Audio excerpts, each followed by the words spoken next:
कहानी की शुरुआत में हम एक लड़के को देखते हैं जो काफी डरा हुआ था और वो एक लिफ्ट से स्पीड में ऊपर की ओर जा रहा था। उसके मन में खौफ था कि वो इस जगह कैसे पहुंचा और तभी लिफ्ट ऊपर आकर रुकती है।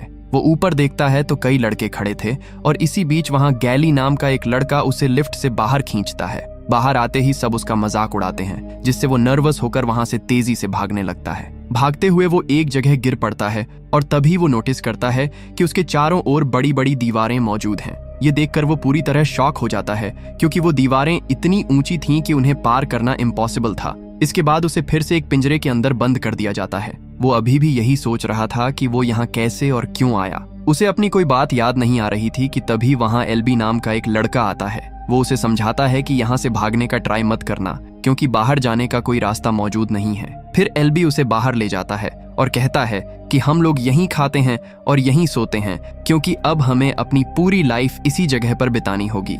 एलबी बताता है कि हमारी डेली नीड्स का सारा सामान उस बॉक्स में मिल जाता है। एलबी कहता है कि वो लोग हर बार उसी बॉक्स में किसी नए इंसान को भेजते हैं और साथ में राशन भी होता है, और इस बार उन्होंने तुम्हें भेजा है। ये सुनकर वो एलबी से सवाल करता है कि मुझे यहाँ भेजा किसने है और वो लोग ऐसा क्यों कर रहे हैं। एलबी जवाब देता है कि मुझे कोई आइडिया नहीं है। इसके बाद एलबी उसे एक खास जगह ले जाता है। वहाँ वो बताता है कि हमारे लिए बस यही दुनिया है। हमने इस जगह से बाहर जाने के लिए काफी हार्ड वर्क किया पर फेल रहे। उसी वक्त उस लड़के का ध्यान उन दीवारों के बीच बने एक रास्ते पर पड़ता है। वो लड़का एलबी से पूछता है कि इसके बाहर क्या चीज है। तब एलबी उसे यहाँ के 3 मेन रूल्स के बारे में बताता है। पहला, अपना काम सही से करो और टाइम वेस्ट मत करो। दूसरा, यहाँ के किसी भी रनर को नुकसान मत पहुंचाना। और तीसरा, कभी भी उस दीवार के दूसरी तरफ जाने का ट्राई मत करना, वरना जान से हाथ धो बैठोगे। इसी बीच वहाँ चक नाम का एक लड़का आता है जो सब में सबसे छोटा था, तो एलबी उसे इस नए लड़के का ध्यान रखने की जिम्मेदारी देता है। चक उसे बताता है कि हम सब उसी बॉक्स के थ्रू आते हैं और फिर यहाँ फंस जाते हैं। अब यहाँ से बाहर निकलना ऑलमोस्ट इम्पॉसिबल है। तभी वो नया लड़का धीरे धीरे उस दीवार की तरफ जाने लगता है। ये देखकर चक पीछे से दौड़ता हुआ आता है और उसे दीवार के करीब जाने से रोक देता है। लेकिन वो लड़का पूछता है कि आखिर इसके अंदर ऐसी क्या चीज है कि हमें अंदर जाने की परमिशन नहीं है। चक क्लियर करता है कि तुम बस इस दीवार को बाहर से देख सकते हो, अंदर बिल्कुल मत जाना, क्योंकि अंदर जाते ही तुम्हारी मौत पक्की है। उसी वक्त वहां दीवार वाले रास्ते से 2 लड़के भागते हुए बाहर आते हैं। उन्हें देखकर वो लड़का चक से पूछता है कि तुमने तो बोला था कि दीवार के अंदर जाना मना है, तो फिर ये दोनों दूसरी तरफ क्यों गए। चक रिप्लाई करता है कि वो कोई नॉर्मल लड़के नहीं हैं, बल्कि वो रनर्स हैं और उन्हें इस मेज के बारे में हमसे कहीं ज्यादा नॉलेज है। ये सुनकर उस लड़के के मन में खौफ और बढ़ने लगता है और वो उस दीवार के और पास चला जाता है। तभी गैली उसे जोर से धक्का देकर नीचे गिरा देता है और वार्निंग देता है कि तुम इसके अंदर नहीं जा सकते। इस बात पर वो लड़का काफी अग्रेसिव हो जाता है और चिल्लाकर पूछता है कि तुम सब मुझे साफ साफ बताते क्यों नहीं कि आखिर इसके पीछे चल क्या रहा है। तब एलबी उसे समझाता है कि तुम अंदर नहीं जा सकते। उसी वक्त अचानक तेज हवाएं चलने लगती हैं। जब वो नया लड़का सामने देखता है तो वो दीवारें आपस में बंद होने लगती हैं और कुछ ही सेकंड्स में रास्ता पूरी तरह क्लोज हो जाता है। ये खौफनाक नजारा देखकर उस लड़के के होश ही उड़ जाते हैं। उसी रात सभी लोग नए लड़के की वेलकम पार्टी कर रहे होते हैं। इस पार्टी में उस लड़के के पास न्यूट नाम का एक लड़का बैठा था। वो उसे समझाता है कि ये मेज एक बहुत डेंजरस जगह है। अगर तुम गलती से भी इसके अंदर चले गए तो समझो तुम्हारी जान जाना तय है। न्यूट इशारा करते हुए उसे कुछ लड़कों के बारे में बताता है कि वो यहाँ के फास्ट रनर्स हैं। वो हर सुबह उस मेज के अंदर जाते हैं और शाम ढलने से पहले वापस लौट आते हैं। वो लोग असल में हमारे लिए बाहर निकलने का रास्ता सर्च करते हैं। वो पिछले 3 सालों से इस जगह का मैप तैयार कर रहे हैं, लेकिन अभी तक उन्हें कोई सही रास्ता नहीं मिल पाया है। इसी बीच न्यूट उसे एक आवाज सुनने को कहता है और बताता है कि ये आवाज उसी मेज की है और वो भूल भुलैया हर दिन अपना रास्ता बदल लेती है। उस मेज के अंदर बहुत सारे ग्रीवर्स नाम के खतरनाक जानवर मौजूद हैं। जो भी गलती से अंदर फंस जाता है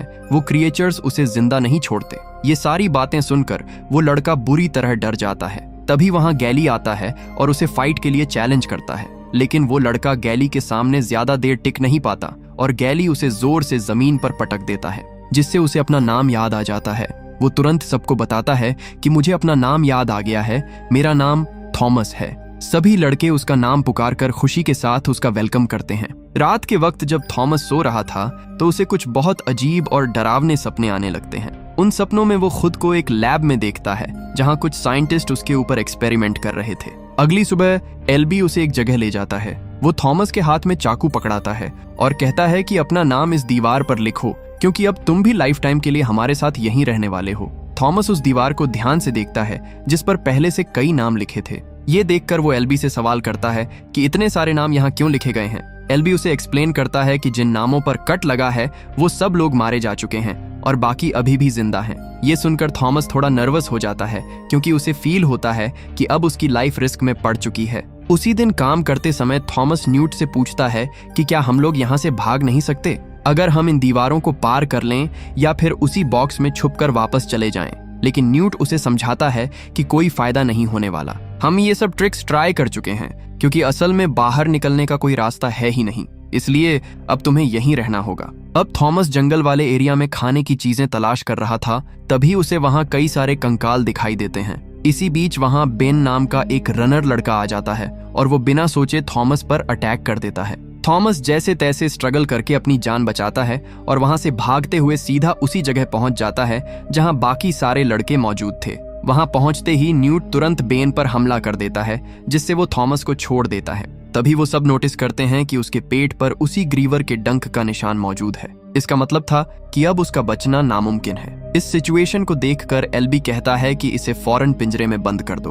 उसी दिन थॉमस एल्बी से पूछता है कि आखिर बेन को ये क्या हो गया था। एल्बी उसे बताता है कि अगर उस क्रिएचर का डंक किसी की बॉडी पर लग जाए तो वो इन्फेक्टेड हो जाता है और धीरे धीरे अपनी याददाश्त भूलने लगता है। इसके बाद शाम को सभी लड़के बेन को सजा के तौर पर उस दीवार के अंदर भेजने की तैयारी करते हैं और धीरे धीरे वो सब मिलकर बेन को दीवार के पार धकेल देते हैं। तभी वो दीवार आपस में बंद हो जाती है। इसी के साथ बेन की कहानी खत्म हो जाती है और वो अब उनके बीच नहीं रहता। ये सारा सीन देखकर थॉमस और बाकी दोस्तों को बहुत ज्यादा हर्ट होता है, क्योंकि उन्होंने अपना एक और साथी खो दिया था। इसके बाद वो उस नाम वाली दीवार पर जाकर बेन के नाम पर भी एक कट लगा देते हैं, क्योंकि अब वो इस दुनिया को छोड़ चुका था। उसी रात थॉमस को दोबारा वही सपने आने लगते हैं। सपने में उसे एक लड़की आवाज देकर बुला रही थी और वो देखता है कि कुछ साइंटिस्ट्स उसके साथ एक्सपेरिमेंट कर रहे हैं। तभी घबराहट में अचानक उसकी नींद खुल जाती है और सुबह उठकर वो देखता है कि आज उस भूल भुलैया के अंदर मिन्हो के साथ एल्बी भी जा रहा है।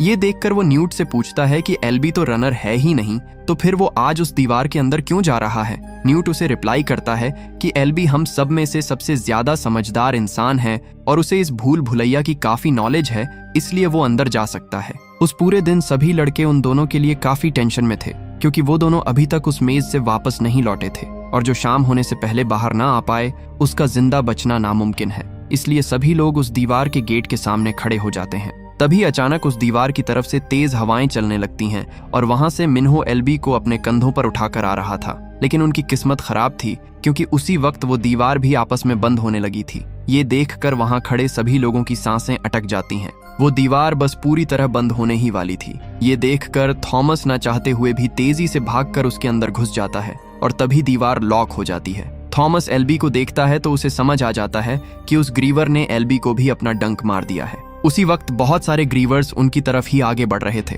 इसलिए जैसे तैसे करके मिन्हो और थॉमस एल्बी को उठाते हैं और वहां से भागना शुरू कर देते हैं। तभी भागते हुए थॉमस का ध्यान एक दीवार पर उगे हुए घने पेड़ों पर पड़ता है, इसलिए वो दोनों उन क्रिएचर्स से बचने के लिए एल्बी को इन्हीं पेड़ों के पीछे छुपाने लगते हैं। लेकिन तभी एक क्रिएचर उनकी तरफ बढ़ने लगता है। उसे देखते ही मिन्हो बुरी तरह डर जाता है और थॉमस को अकेला छोड़कर वहां से भाग निकलता है। अब थॉमस भी जैसे तैसे करके एक जगह पर खुद को छुपा लेता है और वो नोटिस करता है कि वो क्रिएचर असली जानवर नहीं है, बल्कि वो एक रोबोटिक ग्रीवर है। उस ग्रीवर के थोड़ा आगे जाते ही थॉमस एल्बी को पेड़ों की मदद से ऊपर टांग देता है। लेकिन थॉमस को आइडिया नहीं था कि वो क्रिएचर उसी के पीछे है और अगले ही पल वो क्रिएचर थॉमस पर अटैक कर देता है। थॉमस फुर्ती दिखाते हुए अपनी जान बचाता है और वहां से सरपट भागने लगता है। भागते भागते वो एक जगह पहुंच जाता है जहां वो क्रिएचर भी थॉमस के एकदम करीब आ चुका था। थॉमस के पास कोई और ऑप्शन नहीं था, इसलिए वो उन पौधों के बीच छलांग लगा देता है। इससे वो भारी भरकम क्रिएचर पौधों में फंस जाता है और थॉमस को बच निकलने का चांस मिल जाता है। इसी भाग दौड़ में उसे मिन्हो दोबारा मिल जाता है और वो दोनों वहां से भागने लगते हैं। भागते हुए थॉमस का ध्यान सामने से बंद हो रही दीवारों पर पड़ता है और वो तुरंत उस क्रिएचर को चिल्लाकर आवाज देता है, जिससे वो क्रिएचर उसके पीछे पड़ जाता है। वो दीवारें स्पीड में बंद हो रही थीं और थॉमस भी अपनी पूरी ताकत लगाकर भाग रहा था। थॉमस तो निकल जाता है, लेकिन वो क्रिएचर उन दीवारों के बीच फंस जाता है और वहीं मारा जाता है। इस तरह थॉमस बाहर आ जाता है। अगले दिन सभी लड़के उनका वेट करते हुए उनके लौटने की उम्मीद छोड़ चुके थे, लेकिन तभी वहां थॉमस, मिन्हो और एल्बी तीनों वापस आते दिखाई देते हैं और वो तीनों अपनी जान बचाने में सक्सेसफुल रहे। सभी एक साथ मीटिंग में बैठे थे और गैली सबको भड़काते हुए कहता है कि थॉमस ने हमारे सभी रूल्स को तोड़ा है और मना करने के बावजूद वो भूल भुलैया के अंदर चला गया, इसलिए हमें हर हाल में थॉमस को सजा देनी होगी। तभी मिन्हो गैली को टोकता है कि हमें थॉमस को सजा नहीं देनी चाहिए, क्योंकि उसी की वजह से एल्बी की जान बची। जब से हम यहाँ हैं कोई भी क्रिएचर को नहीं मार पाया, लेकिन थॉमस ने वो कर दिखाया, इसलिए थॉमस को रनर बना देना चाहिए। तभी उन्हें लिफ्ट वाले बॉक्स की आवाज सुनाई देती है। सभी लड़के भागकर उस बॉक्स की तरफ जाते हैं जहां हर महीने एक नया लड़का भेजा जाता था। लिफ्ट को खोलते ही अंदर एक लड़की दिखाई देती है। थॉमस जैसे ही उसे देखता है पहचान लेता है, ये वही लड़की थी जो बार बार उसके सपनों में आ रही थी। उस लड़की के हाथ में एक नोट भी था जिस पर लिखा था she is the last one ever, मतलब इस लड़की के आने के बाद अब किसी और को नहीं भेजा जाएगा। इसी बीच उस लड़की को होश आता है और वो थॉमस कहकर पुकारती है और फिर फौरन दोबारा बेहोश हो जाती है। काफी टाइम बीत चुका था, लेकिन वो लड़की अभी भी बेहोश थी। न्यूट थॉमस से पूछता है कि क्या तुम इसे जानते हो, लेकिन थॉमस साफ इनकार कर देता है कि मैं नहीं जानता। इसके बाद थॉमस एक बार फिर से उस मेज के अंदर जाने के लिए रेडी हो जाता है, लेकिन मिन्हो उसे रोकता है और वहां जाने से मना करता है। थॉमस उसे समझाता है कि हमें अब उस क्रिएचर की सच्चाई पता लगानी ही पड़ेगी, इसलिए मिन्हो भी जाने के लिए तैयार हो जाता है और इस बार पूरे 5 लड़के सीधा भूल भुलैया के अंदर एंट्री ले लेते हैं। मेज के अंदर आते ही उन्हें वही क्रिएचर दिखाई देता है जो कल रात दीवारों के बीच मारा गया था। उसके पास जाकर मिन्हो क्रिएचर की बॉडी का एक हिस्सा निकाल लेता है। इससे पहले कि वहां कोई और क्रिएचर आ धमकता, वो सब तुरंत कैंप की तरफ वापस लौट आते हैं। वापस आकर जब वो उसे देखते हैं तो पता चलता है कि वो एक डिवाइस है जिस पर विकेट लिखा था। इससे उन्हें हिंट मिलता है कि ये क्रिएचर्स उसी ने बनाए हैं जो उन सबको इस भूल भुलैया में भेज रही हैं। इसके बाद मिन्हो थॉमस को सीधा एक छोटे से सीक्रेट रूम के अंदर लेकर जाता है। वहां थॉमस एक बहुत बड़ा मैप देखता है। असल में ये मैप उसी भूल भुलैया का था। वो पिछले 3 सालों से इसका नक्शा तैयार कर रहे थे ताकि बाहर निकलने का रास्ता मिल सके, लेकिन अब तक वो सब फेल ही रहे। मिन्हो थॉमस को बताता है कि ये मेज हर दिन अपनी शेप बदलती है और इसके पूरे 8 सेक्शंस हैं, लेकिन अभी तक बाहर जाने का कोई रास्ता नहीं मिला। तभी 2 लड़के भागते हुए आते हैं और बताते हैं कि उस लड़की को होश आ गया है। थॉमस सीधा उसके पास पहुंचता है। वो लड़की अपना नाम टेरिसा बताती है और कहती है कि मुझे बस अपना नाम याद है, इसके अलावा कोई भी पुरानी याद नहीं है। थॉमस उसे बताता है कि तुम इस जगह आने वाली आखिरी मेंबर हो, इसके बाद कोई नहीं आने वाला, और सबसे शॉकिंग बात यह है कि वो बॉक्स अभी तक नीचे नहीं गया। इस बात से सारे लड़के काफी डरे हुए हैं। टेरिसा बताती है कि मुझे बस एक ही बात याद है कि एक औरत लाउड आवाज में बोल रही थी कि विकेट इज गुड, और कुछ साइंटिस्ट्स मेरे ऊपर एक्सपेरिमेंट्स कर रहे थे। ये सुनकर थॉमस को यकीन हो जाता है कि उसने जो सपना देखा था वो इमेजिनेशन नहीं बल्कि सच था। तभी टेरिसा अपनी पॉकेट से निकालकर उसे 2 इंजेक्शन दिखाती है। उन पर भी वही कोट विकेट लिखा हुआ था। इसे देखकर थॉमस के अंदर डर और ज्यादा बढ़ने लगता है। दूसरी तरफ एल्बी क्रिएचर के डंक की वजह से दर्द से बुरी तरह तड़प रहा था, क्योंकि जहर उसकी पूरी बॉडी में फैल रहा था। एल्बी की ये हालत देखकर थॉमस उसे इंजेक्शन लगाने आगे बढ़ता है, लेकिन एल्बी अचानक उसे जोर से पकड़ लेता है। इसी अफरा तफरी में टेरिसा मौके का फायदा उठाती है और एल्बी को वो इंजेक्शन लगा देती है। इसके बाद गैली अपने रूल्स के अकॉर्डिंग थॉमस को सजा सुनाता है और एक पूरी रात के लिए उसी पिंजरे में बंद कर देता है। अगली सुबह दरवाजे खुलते ही थॉमस और मिन्हो भूल भुलैया के अंदर एंट्री ले लेते हैं। पूरी स्पीड में भागते हुए वो सेक्शन 7 तक पहुंचते हैं और थोड़ा आगे जाने पर उन्हें बेन के फटे हुए कपड़े पड़े मिलते हैं। तभी अचानक उन्हें उसी डिवाइस में से बीप की आवाजें सुनाई देती हैं। थॉमस समझ जाता है कि ये डिवाइस एक कंपास की तरह हमें सही रास्ता दिखाने की कोशिश कर रही है, इसलिए वो उसे फॉलो करते हुए एक जगह पर पहुंच जाते हैं। वहां पहुंचते ही उस डिवाइस में ग्रीन सिग्नल ब्लिंक करना शुरू हो जाता है और तभी सामने मौजूद सारे दरवाजे अपने आप खुलने लगते हैं। दरवाजों के पार उन्हें एक डार्क होल दिखाई देता है। वो उसके पास खड़े ही थे कि तभी अंदर से एक लेजर लाइट उन्हें स्कैन करने लगती है। ये देखकर उनके पैरों तले जमीन खिसक जाती है और वो तुरंत वहां से भागने लगते हैं। अब उनकी लाइफ रिस्क में थी, क्योंकि मेज की सारी दीवारें तेजी से बंद हो रही थीं और भूल भुलैया का रास्ता भी बदल रहा था। सिचुएशन खतरनाक थी, लेकिन वो जैसे तैसे अपनी जान बचाकर भूल भुलैया से बाहर निकल आते हैं। कैंप में वापस आते ही वो सबको बताते हैं कि हमें एक सीक्रेट दरवाजा मिल गया है जहां से हम आसानी से बाहर निकल सकते हैं। लेकिन प्रॉब्लम यह है कि वो दरवाजा उन क्रिएचर्स का बेस है। ये सुनते ही गैली थॉमस पर बुरी तरह भड़क जाता है कि सिर्फ तुम्हारी वजह से आज हम सबकी जान खतरे में पड़ गई है। जब से तुम आए हो सब कुछ खराब हो गया है, तुम्हारी वजह से ही एल्बी की जान खतरे में है। गैली की बातों को इग्नोर करके थॉमस सीधा एल्बी के पास जाता है। वहां एल्बी को उस इंजेक्शन की वजह से होश आ चुका था। थॉमस एक्साइटेड होकर बताता है कि एल्बी, हमने बाहर निकलने का रास्ता ढूंढ लिया है। लेकिन एल्बी निराश होकर कहता है कि कोई फायदा नहीं, हम यहाँ से कभी बाहर नहीं जा सकते। इसी दौरान एक लड़का घबराया हुआ आता है और उन्हें फौरन बाहर बुलाता है। वो लड़का बताता है कि रात हो गई है लेकिन अभी तक दीवार बंद नहीं हुई। ये अलर्ट सुनते ही सभी लड़के दौड़कर उस दीवार की तरफ जाते हैं। सब अंदर से बहुत डरे हुए थे। तभी वो देखते हैं कि मेज की चारों दीवारें एक साथ खुलने लगती हैं और बहुत सारे क्रिएचर्स निकलकर सीधा उनकी तरफ बढ़ने लगते हैं। ये भयानक मंजर देखकर सबके पैरों तले जमीन खिसक जाती है। अपनी जान बचाने के लिए सारे लड़के बेतहाशा जंगल की तरफ भागते हैं। वो क्रिएचर्स बहुत फास्ट थे और लड़कों को एक एक करके मारते जा रहे थे। अब सबकी लाइफ खतरे में पड़ चुकी थी क्योंकि वो क्रिएचर्स उनका पीछा नहीं छोड़ रहे थे। भागते भागते थॉमस और उसके साथी एक घर के अंदर छुप जाते हैं, लेकिन वो क्रिएचर छत तोड़कर वहां भी घुस आता है और तबाही मचाने लगता है। इसी आपाधापी में क्रिएचर एल्बी को पकड़कर घसीटता हुआ ले जाता है। इसके बाद गैली गुस्से में पागल होकर वहां आता है और थॉमस पर जोरदार हमला कर देता है क्योंकि गैली थॉमस को ही सबका जिम्मेदार मानता था। इन सारी चीजों और मौत से थॉमस दुखी होकर क्रिएचर का बचा हुआ डंक खुद को लगा लेता है। डंक लगते ही वो बेहोश होकर गिर पड़ता है और उसे फिर से वही सपने आते हैं। सपने में वो टेरिसा को देखता है और उस औरत को भी जो कह रही थी कि विकेड इज गुड। साथ ही वो देखता है कि बहुत सारे लोगों पर एक्सपेरिमेंट किया जा रहा था। होश आते ही वो देखता है कि टेरिसा और वो दोनों एक पिंजरे के अंदर बंद हैं। न्यूट आकर बताता है कि तुम्हारे बेहोश होने के बाद गैली ने तुम्हें यहाँ लॉक कर दिया है और आज तुम्हारी जान खतरे में है। उसी दिन दोपहर में गैली के लोग थॉमस और टेरिसा को एक ओपन एरिया में ले आते हैं जहां वो उन दोनों को मारने वाले थे। लेकिन वहां कुछ समझदार लड़के गैली का विरोध करते हैं और कहते हैं कि तुम ये गलत कर रहे हो। क्या पता थॉमस हमें इस जगह से बाहर ले जाने में कामयाब हो जाए। लेकिन गैली अपनी बात पर अड़ा हुआ था। इसी बहस के दौरान थॉमस उठ खड़ा होता है और तुरंत अपना हथियार गैली पर तान देता है। वो कहता है कि मैं हर हाल में इस जगह से बाहर निकल कर ही रहूंगा। अगर तुम्हें हमेशा के लिए यहाँ रहना है तो तुम शौक से रह सकते हो।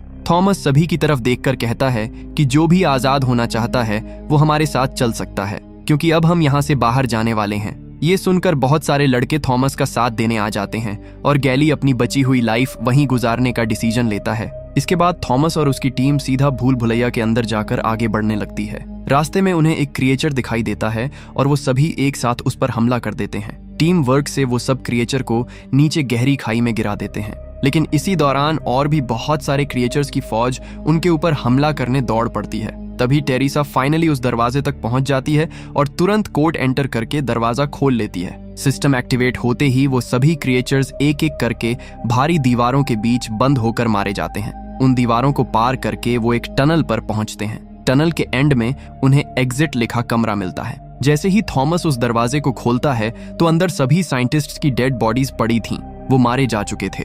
यहाँ उन्हें समझ आता है कि जो लोग उन पर एक्सपेरिमेंट कर रहे थे वो कैमरा से उन सबको 24 घंटे मॉनिटर कर रहे थे। थॉमस कंट्रोल पैनल पर जाकर एक डिवाइस में अपना फिंगरप्रिंट लगाता है। तभी सामने स्क्रीन पर एक वीडियो प्ले होने लगती है। ये वही औरत थी जो बार बार थॉमस और टेरिसा के सपनों में आ रही थी। वो अपना इंट्रोडक्शन देते हुए कहती है कि मेरा नाम डॉक्टर एवा पेज है। वो कहती है कि मुझे पता है कि तुम सब इस वक्त बहुत डरे हुए होगे। मैं मानती हूँ कि ये सब मेरी ही वजह से हुआ है क्योंकि मैं ही इस एक्सपेरिमेंट की हेड इंचार्ज हूँ। वो एक्सप्लेन करती है कि हमें ना चाहते हुए भी ये सब करना पड़ा क्योंकि सूरज की गर्मी ने पूरी दुनिया को जलाकर राख कर दिया है और इस तबाही से कई लाखों करोड़ों जानें चली गई हैं। इसके बाद दुनिया में एक वायरस फैल गया जो सीधे लोगों के दिमाग को कंट्रोल में कर लेता है। लेकिन ये वायरस कुछ इंसानों पर बिल्कुल असर नहीं करता और वो तुम सभी हो जिन्हें इस भूल भुलैया में भेजा गया था। डॉक्टर एवा पेज लास्ट में कहती है कि इस एक्सपेरिमेंट का मोटिव क्या है ये तुम्हें कुछ ही देर में पता चल जाएगा। इतना बोलने के बाद डॉक्टर वीडियो में ही खुद को गोली मार लेती है। ये देखकर सारे लड़के शॉक में थे। इससे पहले कि वो वहां से भाग पाते अचानक वहां गैली की एंट्री होती है। गैली वायरस से पूरी तरह इन्फेक्टेड हो चुका था और उसके हाथ में एक गन थी। गैली थॉमस पर गोली चलाने ही वाला था कि तभी मिन्हो फुर्ती से अपना हथियार गैली के सीने में फेंक देता है और वो वहीं पर ढेर हो जाता है। लेकिन गैली की गन से निकली गोली सीधी चक को लग जाती है और चक वहीं मर जाता है। अपने सबसे छोटे साथी को मरता देखकर सबको बहुत गहरा सदमा लगता है। तभी वहां कमांडोज की बहुत सारी फोर्स आ जाती है। वो उन सभी लड़कों को रेस्क्यू करके अपने हेलीकॉप्टर्स में बिठाकर वहां से दूर ले उड़ती है। हेलीकॉप्टर से नीचे देखते हुए सभी लड़के नोटिस करते हैं कि बाहर की पूरी दुनिया सच में कचरे के ढेर और रेगिस्तान में बदल चुकी है। लेकिन उन सभी का डिसीजन सही साबित हुआ और वो फाइनली उस भूल भुलैया से जिंदा निकलने में कामयाब रहे। इस मूवी के एंड में हमें एक ट्विस्ट देखने को मिलता है। हमें फिर से वही डॉक्टर एवा पेज दिखाई देती है जो अभी भी जिंदा थी। वो अपने लोगों से कहती है कि अब शुरुआत होगी फेज 2 की। दोस्तों, अगर आप इस मूवी का पार्ट 2 देखना चाहते हैं तो कमेंट सेक्शन में पार्ट 2 जरूर लिखें। अगर आपको ये वीडियो पसंद आई तो इसे लाइक करें और हमारे चैनल को सब्सक्राइब जरूर कीजिएगा।